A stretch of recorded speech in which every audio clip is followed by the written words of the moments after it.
Hello everyone, I'm Sally Louise. Welcome back to my channel, and if you're new here, welcome. I'm an opera singer turned indie folk singer-songwriter, and today I'm going to talk to you about how I became a freelance musician full-time. Full-time, baby! And how you can become a freelance musician or artist as well. I'd like to give a quick shout out to one of my patrons, Greg Thomson. Thank you for being one of my longest running patrons and supporting me through my debut album and now my upcoming EP, which you can follow along on Instagram and Spotify and even YouTube for more information. If you want more videos like this, you can like and subscribe down below. Okay, let's get started. I'd like to preface this whole story by saying that my story is different from everyone else's and everyone else's story is different from mine. This is just one of infinite ways to become a freelance musician, and it is a long, long road. Some people it's overnight and some people it's their entire lives. Mine took about 10 years, the decade-long lead up.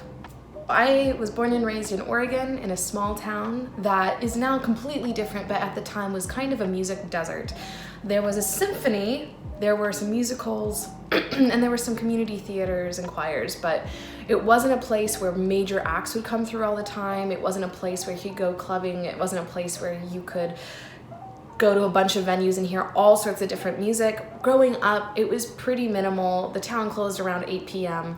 And so options for music were kind of limited to what you did in school. But I grew up playing music. My parents put me in lessons for piano, for violin, for guitar, for mandolin. Eventually took voice lessons, and that was where things clicked. And in high school, I did musicals, and I found that musicals were the gateway drug to opera for me. And I started competing, and in my first competition, I won 5th in the state of Oregon.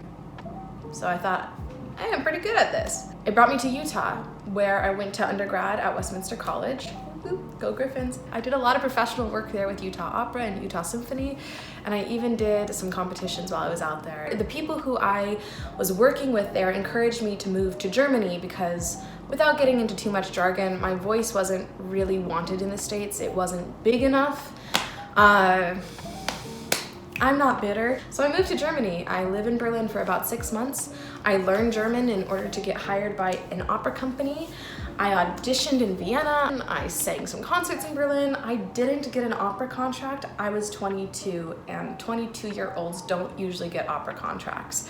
So I moved back to the States, moving back in with my parents, figuring out what do I do with my life. Moving back to Utah, where my music connections were. What do I do with my life? And finally deciding to apply to grad school. I moved to Rochester, New York, where I currently reside, and started my grad degree at Eastman. This entire period of time was 10 years, and in that time I honed my skill. I learned technique. I learned a lot of networking skills and how to make connections in the music industry. Granted, this was the classical music industry. Very different world from any other aspect of the music industry, but still valuable skills to learn. And throughout all of this, I did songwriting for fun, as a hobby. I've done songwriting since I was in middle school, and it wasn't until grad school when I thought, wow, maybe I could turn this into something bigger. I'll get to that in just a minute. Halfway through my first year of grad school, the pandemic began, and that was when a flood of songs came pouring out of me. And that was when I realized the classical world was not for me, opera was not for me anymore, songwriting was where it was at for me. And that is when I began honing in.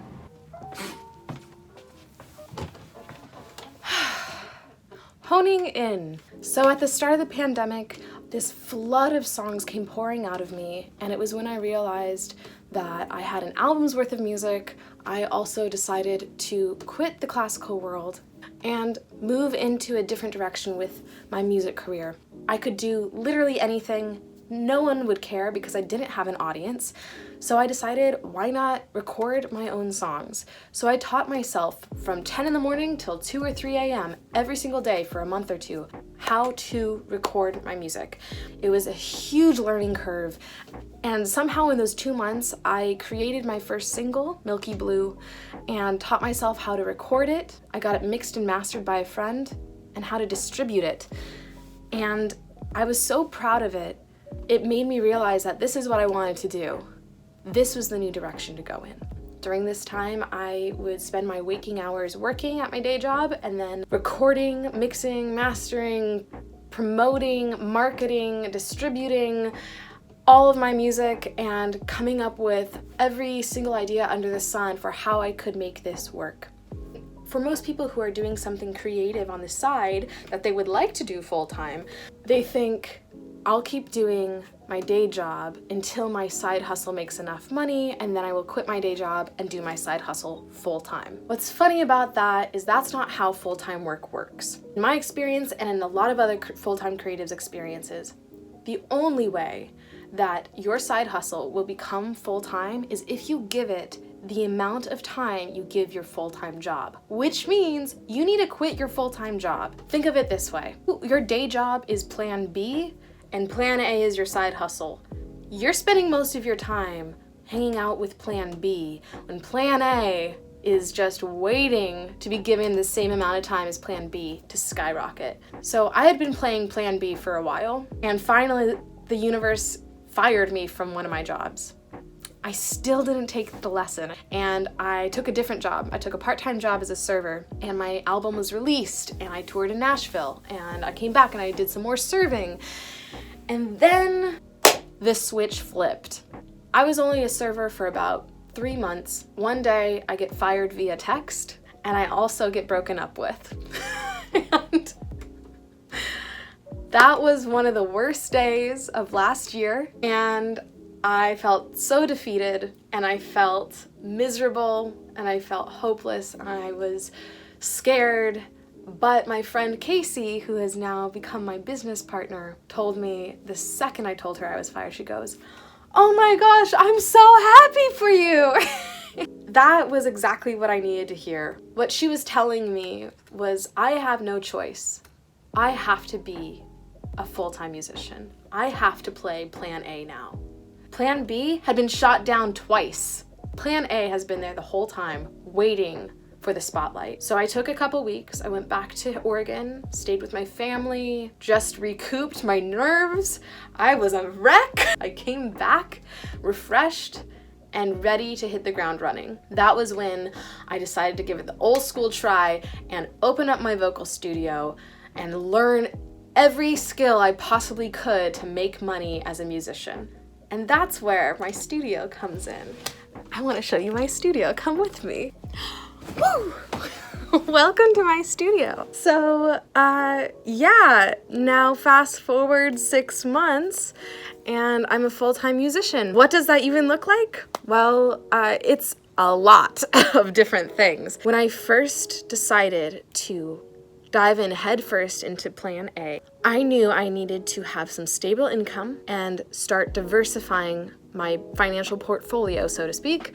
And so my stable income comes from my students, my vocal students and songwriting students.